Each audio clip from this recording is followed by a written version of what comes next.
Hello everybody and welcome to Toontown School House lecture number 9. Now, before I go on to the actual purpose of today's video, I'm going to just, make a few disclaimers, answer some questions that you might have, and overall just clear things up. So, to start with, you may have noticed that this video does not really follow the format of a normal lecture because typically what I've done in the past is have a live stream on my Twitch and everyone currently in a Discord call would be listening in and watching my screen and whatnot, and then at the end I would just upload the recording to YouTube and call it a day. Now things are a bit different because this isn't a normal lecture per se. I've just decided to keep that formatting for now.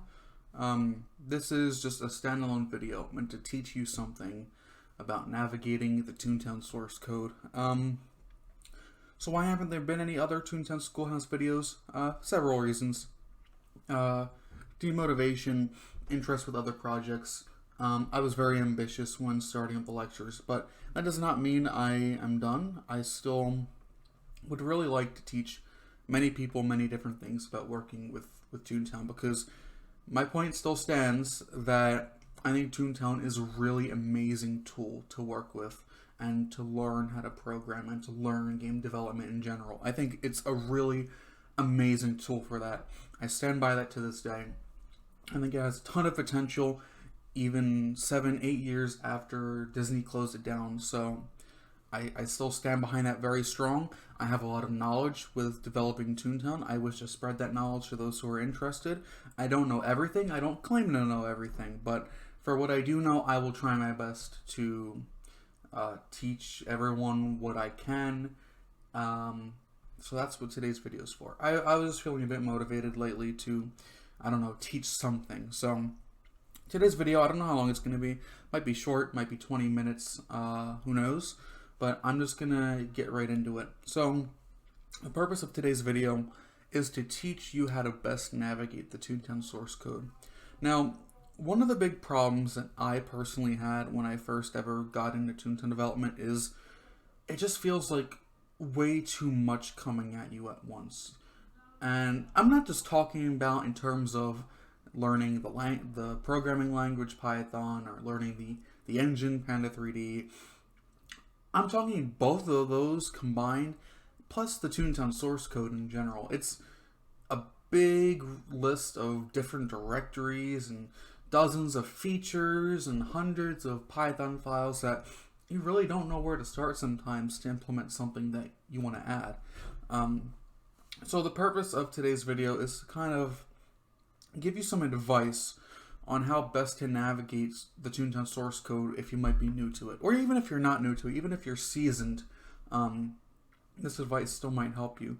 Now, I do want to say that this is just my way of doing things. There might be better ways that, some of you are watching have done this before. Like I said earlier, I don't know everything. I don't claim to know everything.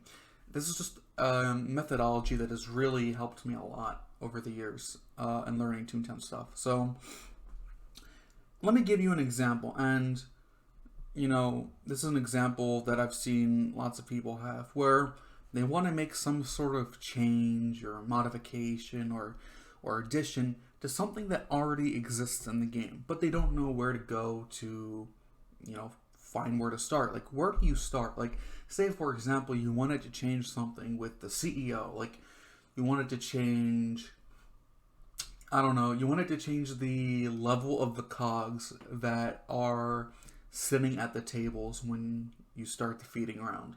Typically, they're only level 11 corporators or they're level 12 big cheeses, but like, what if you wanted to change it so, it'd be a headhunter or a micromanager or a funky or something like that? Lots of people, especially if they're new to the code base, they don't really know where to start. Here's how I would go about doing that. Now, all the examples here are going to be in the Toontown offline source code. Toontown offline source code is not that much different to any Toontown source code that you'll find, whether that be the Toontown Schoolhouse source or Stride or something else. So, just keep that in mind. What you're going to see here is not too much different. You might see a little bit of difference, but not all too much. So I'm going to be doing this in the Toontown offline source code, and I'm going to be doing it in PyCharm. PyCharm, you know, everyone has their own preferred IDE. I love PyCharm just because it just feels so nice to use, especially some of the search functionality that I'm about to show you. So I'm going to give you a few examples of searching things up in the Toontown code base that you may not know where they were before. So I'll start with that example that I just gave. Say, for example, you're new to the Toontown source code and you want to make a change with it. Let's say we want to change the waiters that spawn in the dining round. The diners that spawn in the dining round. So the cogs that sit at the tables and then they say that they're hungry and then you have to feed them food. Let's make them all headhunters no matter what. Because as you may or may not know, the lowest tier difficulty CEO, they're corporate raiders, and as you get higher up, they become big cheeses. They go back to corporate raiders for a short while, but there's much more of them, and then they go back to big cheese. So pretty much the difficulty of the CEO fight will increase the amount of diners and the level of the diners that you have. But let's say we want to change them all to headhunters. Well, where do we even start? Where the hell even is the CEO code? So you could spend all day looking for where the CEO code is. Like, is it in the COG HQ folder? You would think so, because BossBot HQ is a COG HQ. Therefore, the CEO code must be in COG HQ. But it's not. So where is it? There's so many different folders, so many different files. You don't know where to even look for. But instead of looking for it manually, we're going to do some basic searches and trace back where the CEO code exists. So to start with, you have to think of a phrase that is used in the CEO. I like searching up phrases because they're usually specific. Now, what I mean by a phrase is, the CEO says, the chairman won't like this. That phrase, that line of dialogue is probably only used once in the entire game, and it is only used in the CEO fight. So we can start and we can find where the CEO code is located by searching up something very specific such as that. So I would start by doing Control-Shift-F, and then I would type in the chairman won't like this. And as you can see, there's literally only one instance of this phrase in the entire game, and it is a variable called BossBot reward speech 1. So no, the chairman won't like this. Alright, sweet. So what I would then do is trace to see where this variable is used. So I would highlight it to Control-Shift-F again. And as you can see, it's defined in the localizer, but it's only ever used in one place. And it's only ever used in distributed boss.boss.py. So if you go ahead and you open up this file, you will see this is the cutscene that plays whenever you defeat the CEO. So what happens is when you defeat the CEO, it'll show him, the camera will be reparented to him, and then it'll change position. That's why whenever you defeat him, the camera is facing the CEO, because it positions the camera directly in front of him, and then it rotates it so that you can see him. Then he says a phrase. He will first say, no, the chairman won't like this. 3 seconds will go by. He will say, arg. 2 seconds will go by. The chat will disappear. And then it will play that little dust cloud thing where a dust cloud shows up, the CEO vanishes, and a flunky takes his place. So, yeah. So we found the cutscene where this happens. Well, we can just assume that if the cutscene code is in this file, then this is the CEO code in general. And you can look at other parts of the file to determine this for yourself. So, so distributed boss.boss. If you look at other things, you can easily tell that this is definitely, without a doubt, the CEO code. So, for example, in the announce generate function, you just have to scroll down a little bit. You can see line 71 sets the name. If you look what that is, it says CEO. So it sets the name of the boss cog to CEO. And then it formats it nicely so it has the name with the department. So it says CEO, BossBot, etc. So from all this, we can infer that we definitely are looking at the CEO code right here. So now that we found the CEO code, how do we find the level of the diners? Well, one thing that you've got to keep in mind is when cogs are generated, they're typically going to have their level generated on the server. Unless the cogs are for 100% aesthetic or visual purposes and you don't plan to interact with them whatsoever, only then will their levels might be generated on the client. But because you feed these, you interact with these cogs, and then you later fight them if you fail to defeat them, we can assume that they're generated on the server. So each distributed object, so this is distributed boss.boss, has an AI variant. So for example, there should be a file called distributed boss.boss AI. So let's go find that. So this file is located in Toontown suit. So we're already in the Toontown folder. If we go down to suit, we can see distributed boss AI. We open that up, and we are in the server code for the CEO. So now what you would probably want to do is you'd probably start up here somewhere, but now we want to search for the word diner because that's what we want to change here. So let's search for diner. So we can already see a few instances. So for example, by default, the number of diners per table is 3. If we go for the next example, number of diners exploded, we can assume that that's to keep track of how many have exploded so far. And then the third result is a function called generate diner suits. Now that's probably what we're interested in. We care about the generation of these diners because those are the cogs that are going to be at the tables. Those are the cogs we're going to fight. So let's search for this function and see where that leads us. Oh, okay, there we go. Let's zoom in a little bit so you can see this easier. And if you don't like the background of my pie chart, sorry. I'm used to reading text despite of it. You may not be. So I'm going to try to zoom in so you can see and read easier. But generate diner suits. So let's kind of make sense of what this function does. It makes a list of all diners, and then it iterates over a list of all of the diners that you have not killed. We can assume this because of the variable name, not dead list. We can assume it's a list of diners that are not dead. And then either one of these two things happens. So if boss cheat is enabled, which I'm going to assume that is a Disney function that they had when they were first developing the CEO as a means to quickly defeat the cogs. So if the cheat mode is enabled, it generates the diner using this code. We're going to ignore that. We don't care what Disney did regarding the cheats. We only care about what happens normally. So let's focus on this. So when it iterates over all of the dead or all of the not dead cogs, it gets info, and then it determines suit type. And then if suit type is less than 6, it makes it equal to 6.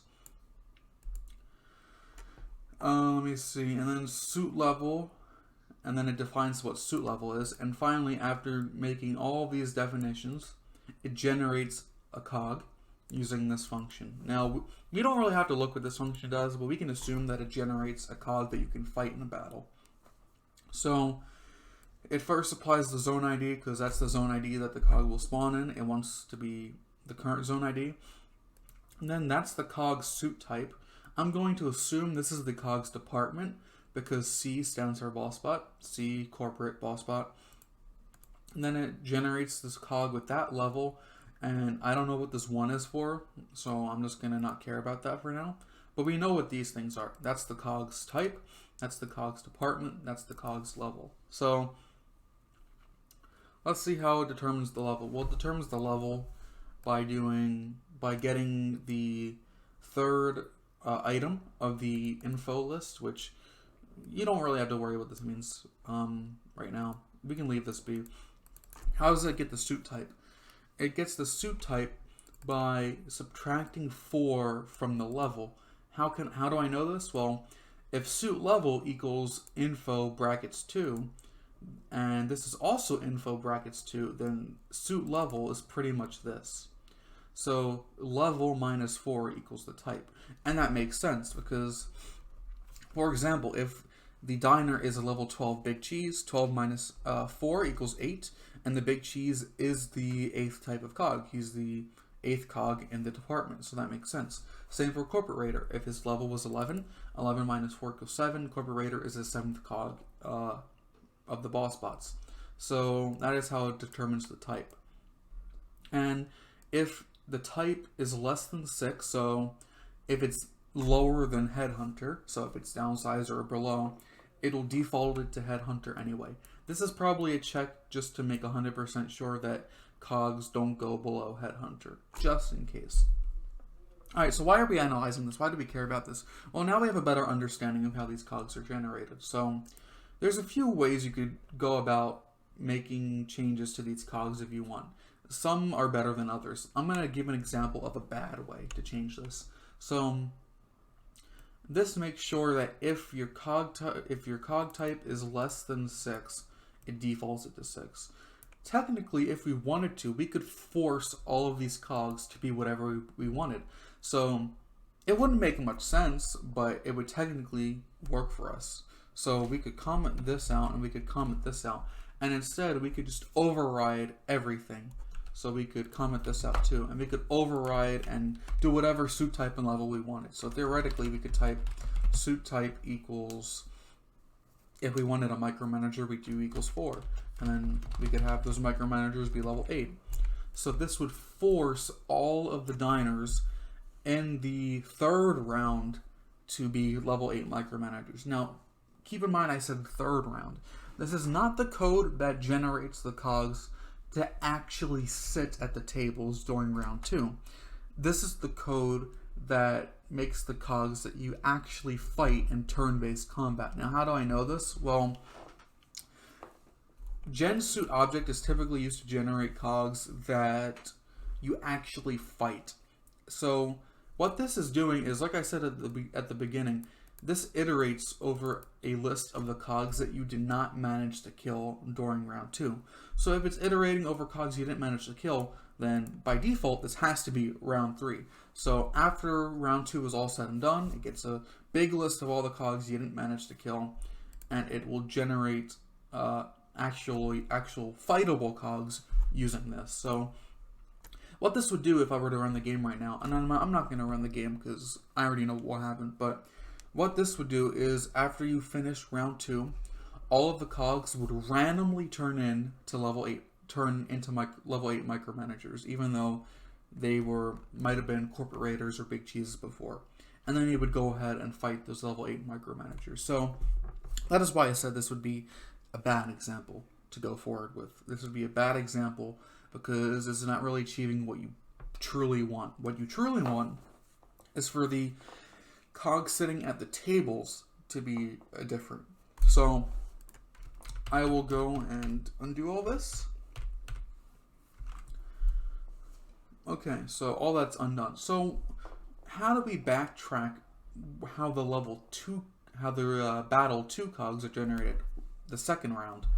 The ones that are actually sitting at the tables, not the ones that you fight. So what we can do there is we can have a look to see how the not dead list is formed. If the not dead list is a list of all cogs you did not kill, then it must have generated that list somehow. It probably generated it from a list of the actual cogs that are actually sitting at the tables. So let's highlight this, and then let's do Control-Shift-F. Okay, it's used in quite a lot of places, so instead let's just search where it's used in this file, and let's go from there. Whoops. Alright, let's see where it's used. Okay, so it seems like it's only ever used 6 times. So it's first used here in the make battle 3 battles. Now, what we can assume from this is make battle 3 battles. This is the function that gets ready for you to fight the cogs you did not kill. So this is what happens shortly before the 3rd round begins. Okay, so what happens is it makes an empty list, and then it iterates over all of the tables. It gets the cogs that are not dead from each individual table, and then it adds them to the list. So it pretty much adds up all of the alive cogs from each table and puts it in one big list together. Okay, so now let's backtrack even more. So we can assume this is the function that gets all of the alive cogs from a table. So let's search this up, Control-Shift-F, and as we can see, it's only used in 4 locations. Well, we don't care about it being used in distributed boss.boss AI, that's where we're coming from. We don't care about client files that don't have an AI at the end, so we can ignore this. We don't care about client files, so we can ignore this. So that, by elimination, means that we only should care about the actual function definition here in distributed banquet table AI, which is basically the representation of the tables that you see in the CEO fight. Okay, so this function get not dead info. So it makes a list, and it seems to iterate over all of the diners, and if their status is not dead, it will add them to the list. That makes sense because you only want to add cogs to the list that are currently alive. Alright, so let's backtrack even further. So we iterate over all of the diners, so num diners, or diner status I. Which one of these should we look for? We should probably look for diner status because this iterates over how many diners are currently associated with this table, and then this looks up the information about the diner. So let's look up diner status. Let's see where it's defined. It's defined way up top in the init function. Okay, now we're really getting somewhere. So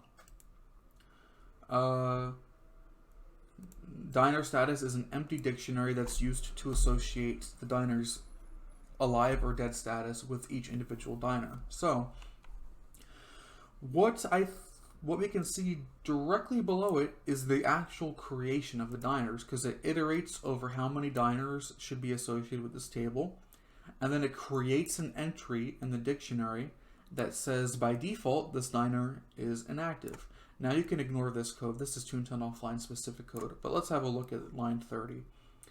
Difficulty settings equals Toontown globals.boss.boss difficulty settings, and then it seems that it gets all of this other information from the difficulty settings. So for example, how long the cog will be hungry for, how long the cog eats for, and then it'll increase or decrease that by a random value, and then it will set the level of the diner. Okay, so from this we can assume this is where each individual diner is generated, and it's generated based off of information it gets from the difficulty settings. So let's backtrack the difficulty settings. Let's search this term, Control-Shift-F. Alright, we can see that it's initially defined right here in Toontown Global. So let's open up Toontown Globals. Let's zoom in a little bit. And we found exactly what we were looking for. So up here you can see comments telling you what each value is, because these numbers may seem a bit confusing at first, but the first one is the number of tables. So in the lowest difficulty CEO, there's only 8 tables. Diners per table. In the lowest difficulty CEO, there's only 4 diners per table. They're level 11 cogs. Makes sense because they're only corporators. Table unflattened time, which is how long it takes for the table to unflatten after the CEO gets off of it. Hungry duration, they're hungry for 30 seconds. And eating duration, they eat the food for 25 seconds. So this is exactly what we wanted. If you wanted to change the level of the diners that spawn, you would go right here. So through process of elimination and a lot of backtracking, we have found exactly what we're looking for. So if you wanted to change all the cogs that are diners, for example, to only headhunters, what you would do is change each difficulty setting to level 10 for the diners. So if you changed each difficulty setting to level 10, that means no matter what kind of CEO you do, the diners will always be level 10. Now, there is one more thing that you got to keep in mind. If we go back to distributed boss.boss here and scroll down, you will remember that earlier I mentioned this little safety check. So if you see on line 354 and 355, if the suit type is less than 6, it will make the suit type equal to 6. So this makes sure it doesn't drop below Headhunter. So for example, if you do want cogs below Headhunter, let's say a yes man, for example, you could either opt to completely remove this check, or you could lower it down to 3. So this makes sure that no cogs are any lower than rank 3, which is a yes man. And then you could go back to Toontown Globals and set this to 7. And that would make the highest level 7, which would mean that it would be a yes man that spawns. And we've successfully done what we have sought out to do. And that is pretty much my methodology when working with any Toontown code. You just really have to think about how to backtrack different parts of the code successfully. Like the Toontown code base, it's a very large monster to work with, but if you use this kind of method for searching things up that you might not know about, it really helps a lot. And you can pretty much apply this concept to most examples. Like, I'm going to do one more example before I end the video here, but let me think of one. So this is an example that I've done this a few times, but and I'm well familiar with the CEO code. So I'm going to try to think up an example that I have no idea. I've never touched the code for it before. So what have I never touched the code of before? I have not really touched a golfing that much. I'm really thinking I should do something golfing related. What can I change related to golf?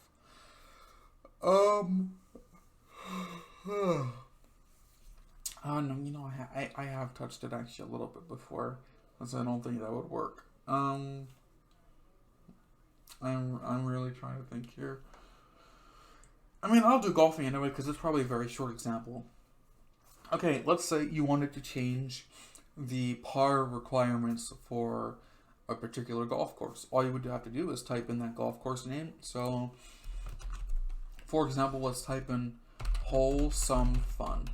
Okay, so, that's a course name, not a hole name. Let's search up a hole name. As you can see right here, there's a big list of them. Let's search up Down the Hatch 2. Oh, okay, that's the only place where it's used. So, Down the Hatch 2 seems to be the 20th golf hole that is named here, or its ID is 20. Okay. So we have Down the Hatch 2. Now we have to find where we could edit the par value. So obviously if you Control Shift F20, there's going to be hundreds of matches because there's many instances of 20 being used here. So something like this might be a bit more difficult, but not really. So we might have to do a little bit of manual searching here. So let's look at the golf folder. Alright, so if we look at the golf folder, there's not that many files here. Now typically, predefined values will exist in a file that ends with the word globals. So we can assume that golf globals will contain many of the predefined variables that make up golfing. And as we can see right on line 32, right when we open the file, we have this thing called course info. And it seems like for each individual course, it matches which holes can associate with it. So for example, the first course, which is Walk in the Par, has 3 holes, and these are all of the possible hole IDs that you can get by playing it. Likewise, the second one, which is called Wholesome Fun, can have 6 holes, and these are all of the hole IDs associated with it. And same thing for the whole kit and caboodle. Alright, let's continue to scroll down here. So as you can see, right after course info is hole info, and as you can see by the identifiers 0, 1, 2, 3, all the way up until how many? Like 38. You can tell this is the individual info for each hole. So we have the name, which is empty, and I'm guessing it's empty either because it gets filled in automatically later or just an unused field that they left in. And then you see the par, the maximum amount of swings, the model associated with it, physics data, and then blockers or movers. So as you can see in the More difficult courses, you have blockers and movers, you know, the little bricks that move around. But what we care about is down the hatch 2, which is number 20. So if we go to number 20, here we go. This is down the hatch 2. So it has a par of 3, max swing of 6. So if we wanted the par to instead be 4 and max swing, I don't know, be something like only 5, then we can change it like that. So that's just another example of using logical thinking to backtrack where certain things are in code that you may not have ever really, you know, looked at before. So I felt like this deserved its whole video because, I mean, as I've said many times, it's a very nice concept to like know how to execute well. Because lots of new programmers or people new to Toontown development, it just seems like a lot, and it can be very demotivating if there's so many features and so many files you don't even know where to start off with. So this, like, using this kind of methodology can be used to backtrack and learn things easier than you might have expected. So, anyways, if you have any questions, feel free to ping me in the Toontown School House Discord or leave a comment. I don't know the frequency of which I'll be doing things like this. I will try to check the Toontown School House Discord more often. I don't really check it that much, like at all. But what I have noticed the times I have checked it is that it's semi-active considering that I've pretty much abandoned it for the past year. And that's surprising, and I'm really happy that people still have enough interest to continue talking in it every once in a while, even though it's been abandoned. So the best way you can get my attention is by pinging me directly in the Discord. Instead of just putting a question in the question channel, ping at Benjamin, I have a question, blah, blah, blah, blah, blah. And I might get back to you like immediately, or I might leave it a bit. But don't be afraid to ping me, and I will try my best to help you and teach you and do whatever. So, with that being said, thank you for watching. Thank you for staying in the Schoolhouse Discord. Thank you for being interested in Toontown development. And I will see you guys some other time. Bye-bye.